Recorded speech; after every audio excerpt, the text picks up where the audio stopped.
سورہ بقرہ میں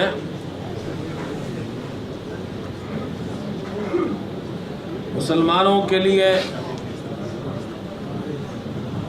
ان کی انفرادی اور اجتماعی زندگی کے اہم اور بنیادی اصول بیان کیے گئے ہیں۔ اس سے پہلے جیسا کہ آپ کے سامنے عرض کیا گیا تھا کہ پہلے سپارے میں عقیدے کی اصلاح کی گئی، اس کے بعد پھر تہذیب اخلاق ہے، اپنے اخلاق کو درست کرو، اس کے بعد تدبیر منزل ہے، اپنے گھر کی ضرورتوں کو پورا کرو، اور اس میں پہلی ضرورت ہے انسان کے لیے رزق کی۔ تو اللہ پاک نے رزق کے بہت سے ذرائع تمہارے لیے بنائے ہیں، ان کو استعمال کرو، بری طریقے سے ہو یا بحری طریقے سے ہو۔ اور پھر یہ بتایا کہ حلال اور پاک چیزیں کھاؤ، حرام اور ناپاک سے بچو۔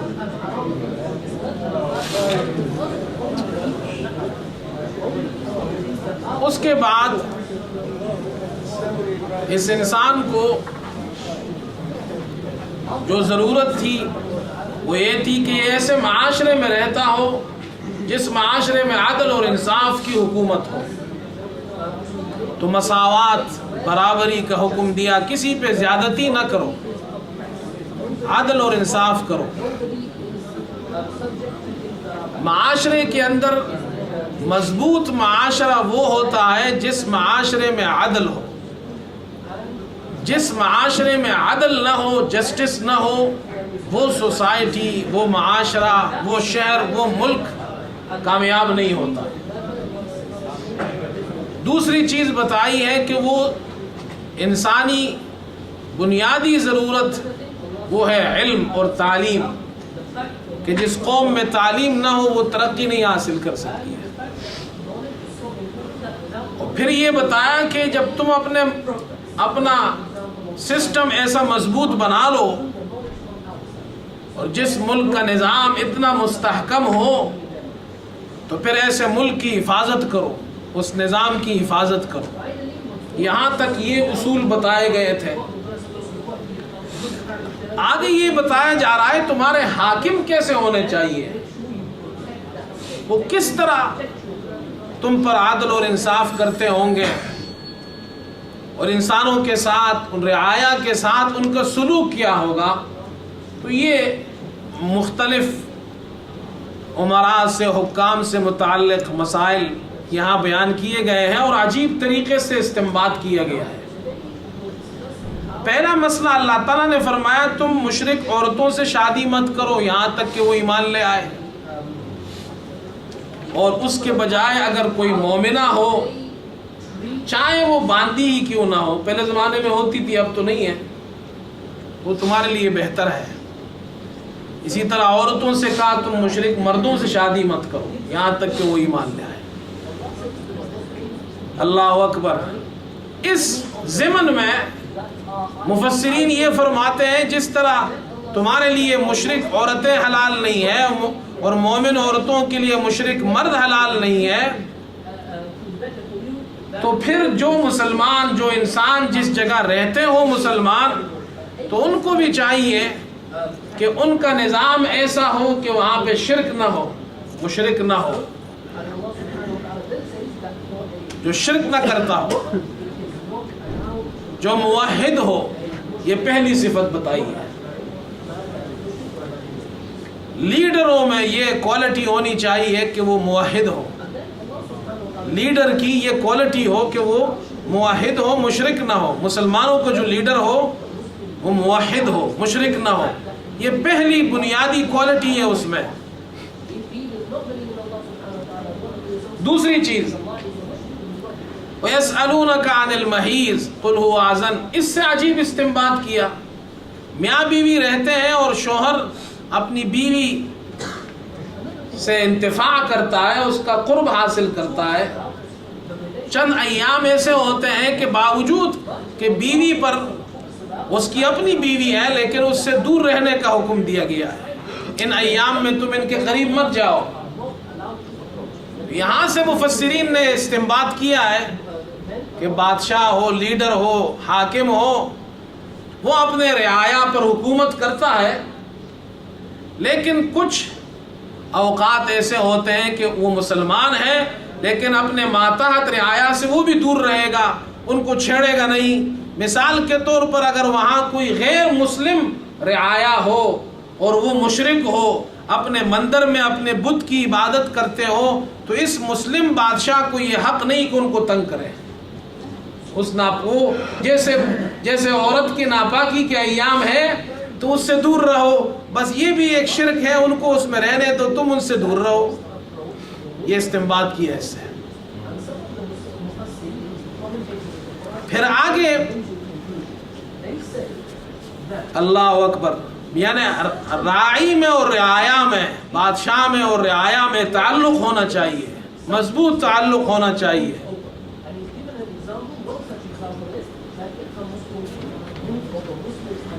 اسی طرح آگے اللہ پاک نے فرمایا اگر عورت کو طلاق دے دی جائے، مطلقہ عورت، تو اس کے لیے شوہر کی حق تلفی جائز نہیں ہے کسی بھی طریقے سے۔ وَلَا يَحِلُّ لَهُنَّ أَن يَكْتُمْنَ مَا خَلَقَ اللَّهُ فِي أَرْحَامِهِنَّ، اس کی رحم میں جو کچھ ہو وہ بیان کر دے۔ طلاق کے بعد اگر وہ حاملہ ہے تو وہ بیان کر دے کہ تمہارا بچہ ہے، اس کو چھپائے نہیں۔ اسی طرح رعایا کے لیے اگر کوئی راعی، کوئی بادشاہ مستعفی ہو جائے، وہ اپنی حکومت چھوڑ دے، تو پھر جو اس کا بقایا جات ہو، جو اس کے حقوق ہو، وہ اس کو پورے طریقے سے ادا کرے اور اس کی حق تلفی نہ کرے۔ یہ نہ ہو کہ جی یہ تو ہمارا بادشاہ تھا اور اب اس کی بادشاہت ختم ہو گئی تو اب اس کے جو جائز حقوق ہے وہ بھی اس کو نہیں دیتے ہو۔ اس کے حقوق جو ہے وہ اس کو ادا کرو، حق تلفی نہ کرو۔ پھر آگے عجیب استدلال کیا ہے، اگر کسی نے 3 طلاق دے دیے تو اس کے لیے اپنی بیوی پرائی ہو جاتی ہے، ایسی بات ہے یا نہیں؟ اس ضمن میں بھی مفسرین نے عجیب استدلال کیا ہے۔ ایک مرتبہ وہ لیڈر آیا، آپ نے دیکھا اس کا کام ٹھیک نہیں تھا، پھر دوبارہ آیا، پھر ٹھیک نہیں، 3 مرتبہ تم نے اس کو آزما لیا، تو اب اس کا مطلب یہ ہے کہ 3 مرتبہ کے بعد وہ اس قابل نہیں ہے کہ وہ تمہارا لیڈر بنے، تو اس کو چھوڑ دو۔ جس طرح 3 مرتبہ طلاق کے بعد عورت چلی جاتی ہے، اس کو بھی جانے دو۔ ہاں وہ عورت کسی اور جگہ شادی کر لے، ایک نیا تجربہ گزار لے، پھر آ جائے تو جائز ہے۔ اسی طرح یہ صاحب بھی کسی اور جگہ لیڈری کرے اور پھر تم دیکھ لو ہاں اس میں چینجز آئی ہے، پھر وہ واپس آ جائے تو پھر اس کو اپنا بڑا بنا دو۔ قرآن کریم عجیب کتاب ہے، اور قرآن کریم میں عجیب طریقے سے مفسرین نے استدلالات کیے ہیں۔ پھر آگے فرمایا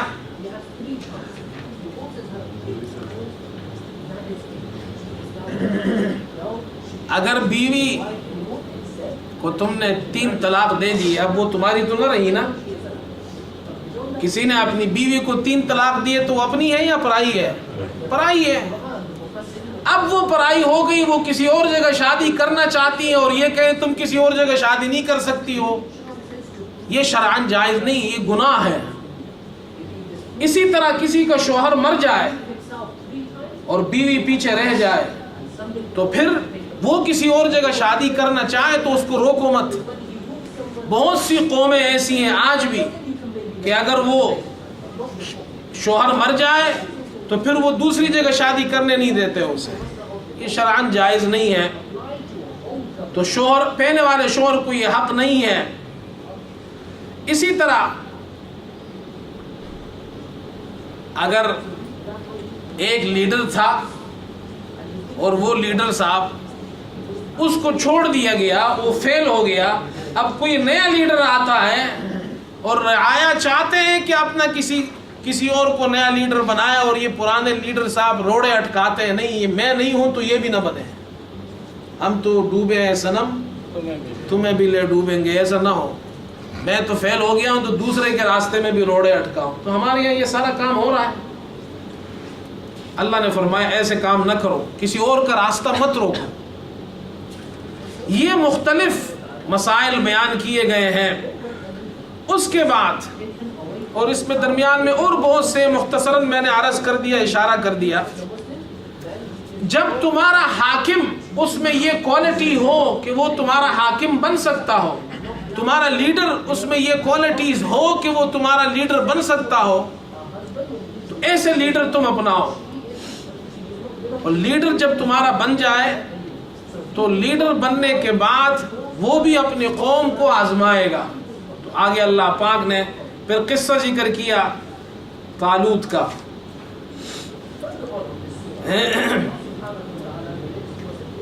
حضرت طالوت اپنی فوج کو لے کر نکلے. اللہ تعالیٰ نے ان کو حکومت عطا کی تھی اور درمیان میں اللہ تعالیٰ نے فرمایا تم اپنی فوج کا امتحان لو, اپنی رعایا کا امتحان لو. ایک درخت ایک نہر کے قریب سے گزرے تو کہا میں تمہارا امتحان لیتا ہوں, جو اس سے پانی پیے گا تو اس کا مجھ سے کوئی تعلق نہیں, وہ ہم میں سے نہیں ہے. جو نہیں پیے گا وہ ہم میں سے ہے. ہاں چلو بھر کر پی لے, تھوڑا سا تو جائز ہے. تو جن لوگوں نے نہیں پیا وہ ان کے ساتھی تھے اور جنہوں نے پی لیا وہ نہ رہے. تو یہ کہ بادشاہ بھی اور لیڈر بھی اپنے رعایا کی تربیت کرے, ان کا خیال رکھے. پھر آگے انفقوا مما رزقناکم, دوسرا حکم. بادشاہ کو, امراء کو دو کام بہت ضروری ہے مسلمانوں کے لیے. ایک یہ کہ ان کی مالی ضرورت پورا کرے, انفقوا مما رزقناکم, اور دوسرا یہ کہ ان کی جو دینی ضرورت ہے وہ پوری کرے. اور دینی ضرورت میں سب سے بڑی ضرورت ہے وہ اسلام کی, توحید کی, ایمان کی. تو مختلف قصے اللہ پاک نے ذکر کیے ہیں یہاں پر کہ یہ واقعات اور قصے ان کو سنائیے تاکہ تمہارے رعایا کا عقیدہ مضبوط ہو جائے. تو بنیادی طور پر بادشاہ کی, مسلمان لیڈر کی دو بنیادی ضرورت ہوتی ہے کہ مسلمانوں کے اسلام کی بھی حفاظت کریں اور مسلمانوں کی جناب کیا ہے مالی ضرورت بھی پورا کریں. اس کے بعد پھر اللہ پاک نے فرمایا کہ جو مسلمان اگر کوئی حاکم ہے, بادشاہ ہے, تو اس کے پاس دو جماعتیں ہونی چاہیے, اس کے مشیر دو گروپ ہونے چاہیے. کسی بھی حکومت کے کامیابی کے لیے دو چیزیں بہت بنیادی ہوتی ہیں. آج تو بڑے بڑے ملک ہیں, سویلائزڈ ملک ہے, یہ باتیں کرنا بہت آسان ہے نا جو میں باتیں کر رہا ہوں, لیکن 1400 سال پہلے یہ باتیں کرنا, آج کے دور میں اگر یہ باتیں کوئی کرے تو اتنی عجیب بات نہیں ہے, لیکن 1400 سال پہلے یہ باتیں اگر شروع کی جائے تو واقعی یہ بہت سمجھنے والی بات تھی کہ 1400 سال پہلے قرآن یہ اصول بتا رہا ہے کامیاب حکومت وہ ہوتی ہے جس میں بادشاہ کے پاس دو قسم کے گروپ ہو. نمبر ایک, اس کے پاس ایسی جماعت ہونی چاہیے جو مالدار ہو, یعنی جو ملک کا مالدار ترین طبقہ ہو, حکومت ان کا خیال رکھے, ان کو اپنے ساتھ ملائے. یعنی مالدار ترین طبقے کو حکومت اپنے ساتھ ملائے اور رعایا کے بہبود اور فلاح میں ان کو استعمال کرے. ان کے لیے 5 اصول بتائے ہیں. نمبر 1, تم جو مالدار لوگ ہیں ان کو یہ 5 چیزیں سکھاؤ.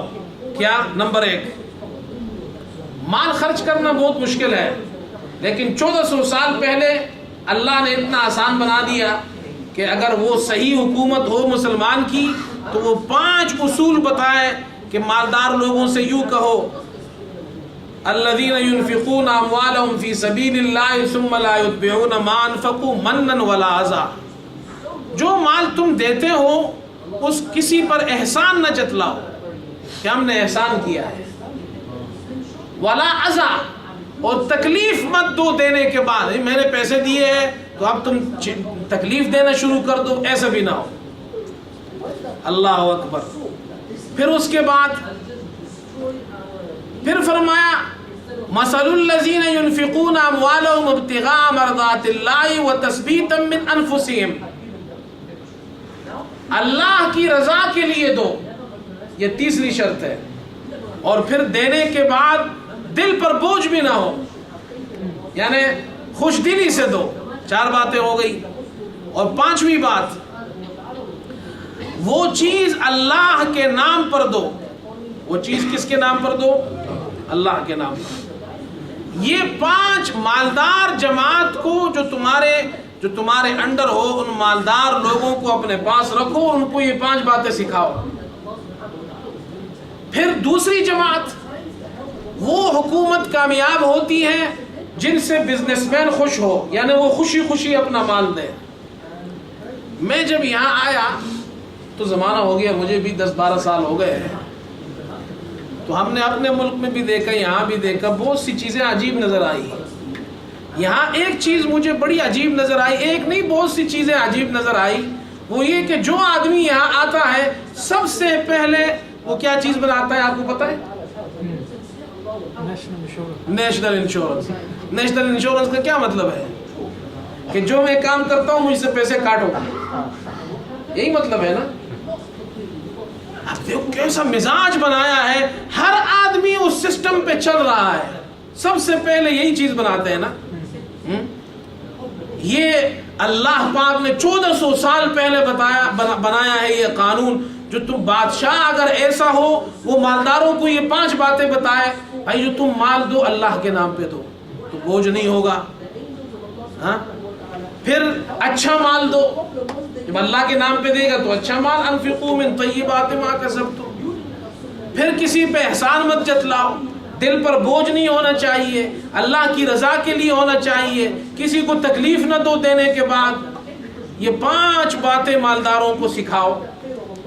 دوسری جماعت اہل علم کی جماعت، حکومت وہ کامیاب ہوتی ہے جو دوسرا طبقہ جس کے پاس اہل علم ہو۔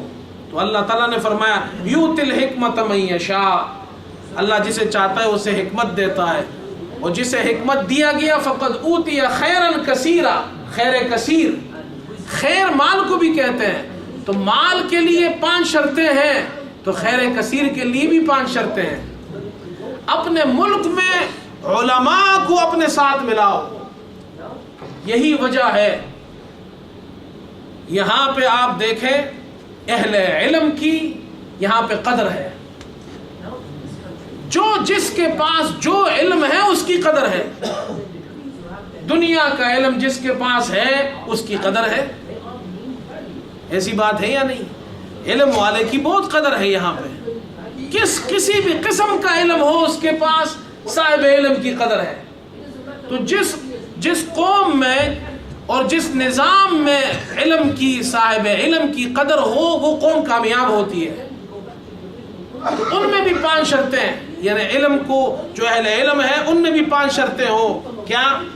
نمبر 1، وہ کسی کو علم اگر سکھاتے ہیں تو احسان نہ جتلائے، کسی پر احسان نہ جتلائے کہ میں تمہیں دین سکھا رہا ہوں، میں تمہیں علم سکھا رہا ہوں، نہیں، یہ میری ڈیوٹی ہے۔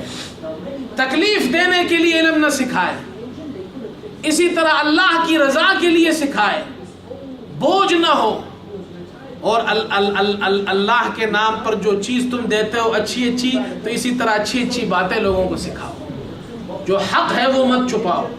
یہ 5 باتیں سکھائی، یہ دونوں قسم کی جماعتوں میں ہونی چاہیے، اہل علم میں بھی ہونا چاہیے، اہل ثروت میں بھی ہونی چاہیے۔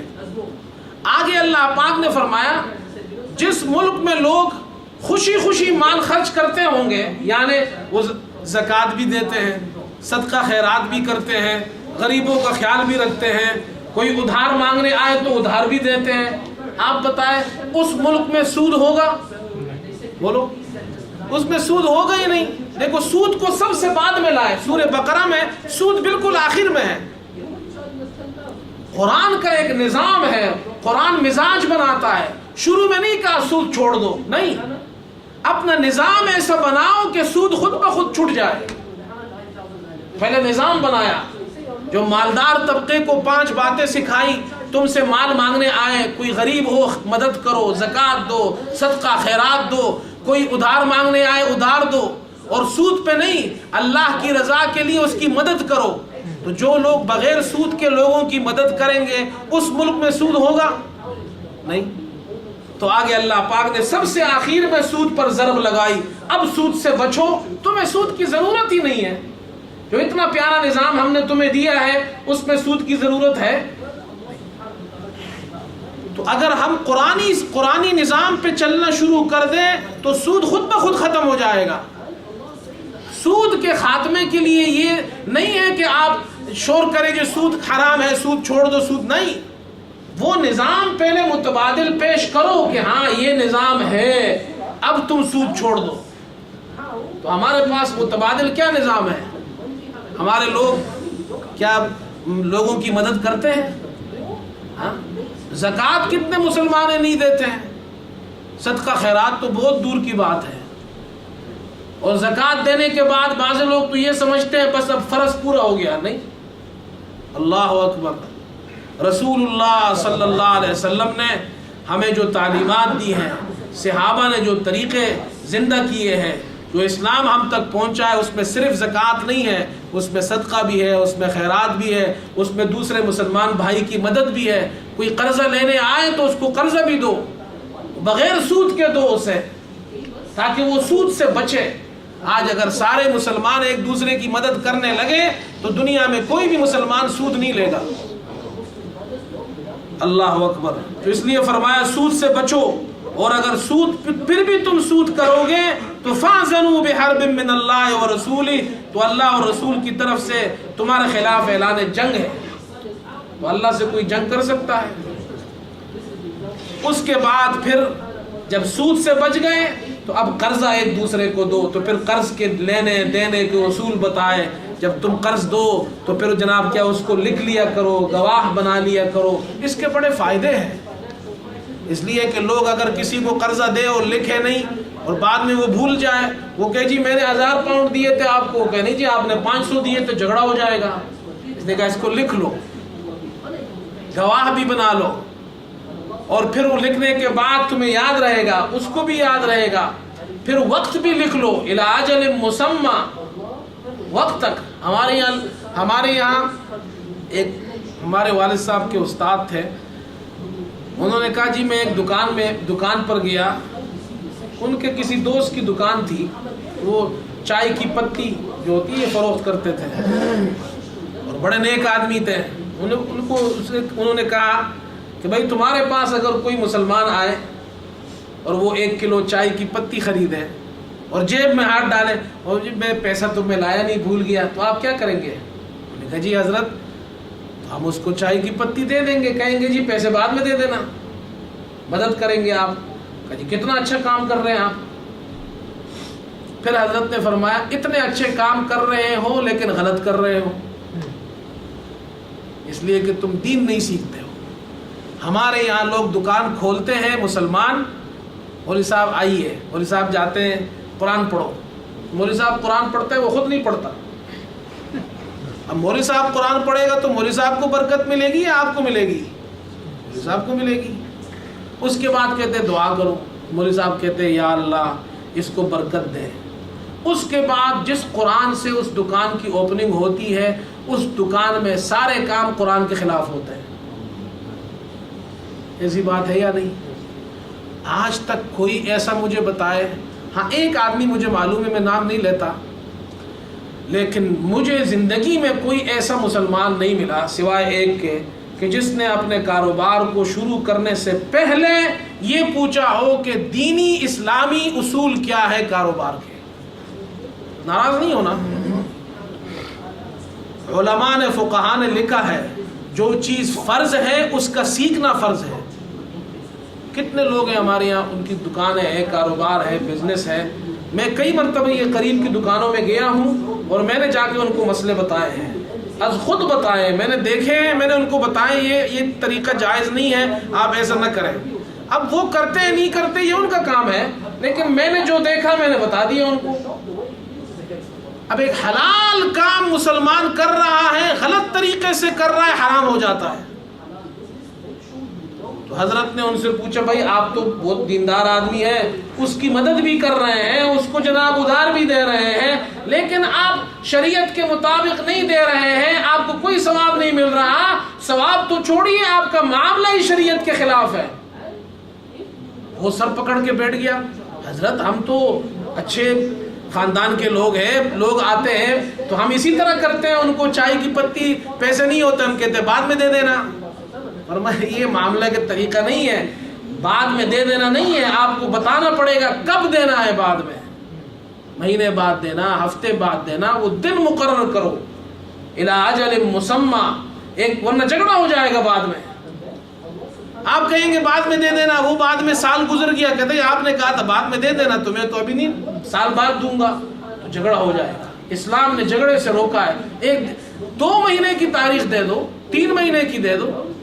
آپ یقین سے بتائیں ہمارے یہاں لوگ کاروبار کرتے ہیں، کبھی کسی نے یہ پوچھا ہے کہ ادھار کا لین دین دینے کا طریقہ کیا ہے؟ نہیں۔ اب کام کرتے ہیں ثواب کا، لیکن ثواب ملتا نہیں ہے، اس لیے کہ وہ شریعت کے قانون کے مطابق نہیں ہے۔ اللہ ہمیں عمل کی توفیق عطا فرمائے۔ اور سورت کے آخر میں پھر مسلمانوں کی جو جماعت وہ کیسی ہونی چاہیے، یہاں تک بتا دیا، ایک انسان سے لے کر پورے ملک کے نظام تک سارے اصول بتا دیے۔ اب آخر میں فرمایا للہ ما فی السماوات و ما فی الارض، اب جو اس نظام میں اس ملک میں بادشاہ ہو، رعایا ہو، چھوٹے ہو، بڑے ہو، جاہل ہو، عالم ہو، غریب ہو، فقیر ہو، ان سب کے سب کا ایک اللہ سے مضبوط تعلق ہونا چاہیے۔ للہ ما فی السماوات و ما فی الارض، ایک عقیدہ ہو کہ زمین پر بھی اللہ کی حکومت ہے، آسمان پر بھی اللہ کی حکومت ہے۔ اسی لیے فرمایا آمن الرسول بما انزل الیہ من ربی والمؤمنون، یعنی اس ملک میں اس نظام میں رہنے والے سب کا عقیدہ ایک ہو، سب کا جناب کیا ہو، خدا ایک ہو، سب کا رب ایک ہو، سب کا عقیدہ ایک ہو۔ یہ ہے وہ طریقہ کہ جس سے ایک انسان کی زندگی سے لے کر ایک معاشرے اور حکومت کی تشکیل تک سارے بنیادی اصول سورہ بقرہ میں بیان کر دیے ہیں۔ اللہ تعالی ہمیں اس پر، اب دیکھو میرے دوستو، اب اصل چیز سننا نہیں ہے، سننا تو ابتدائی بات ہے، اصل چیز ہے عمل۔ اور عمل کے اندر ہم لوگ ماشاءاللہ مسلمان ہیں، آپ لوگ مسلمان ہیں، نماز پڑھتے ہیں، دین پہ عمل بھی کرنا چاہتے ہیں، لیکن یہ سیکھ ہے، مسائل سیکھ ہے۔ یہاں آپ جس شہر میں آپ رہتے ہیں، جس مسجد میں آپ آتے ہیں، آپ بڑے خوش نصیب ہیں۔ میں تو اس ملک میں گھومتا رہتا ہوں، کبھی ایک جگہ، کبھی دوسری جگہ، کبھی ایک شہر، کبھی دوسری شہر۔ یقین جانیے بعض مسجدیں ایسی ہیں وہاں ایک عالم نہیں ہوتا، نماز پڑھانے والے تو مل جاتے ہیں، عالم نہیں ہوتا، مسئلہ بتانے والے لوگ نہیں ہوتے ہیں۔ یہاں آپ کے پاس 4 5 مسئلے بتانے والے، کبھی ایسا ہوا نہیں آپ نے پوچھا ہو آپ کو مسئلہ نہ بتایا ہو۔ ناقدری مت کرو، دین کی ناقدری کرو گے اللہ جو دین ہے یہ بھی چھین لے گا آپ سے۔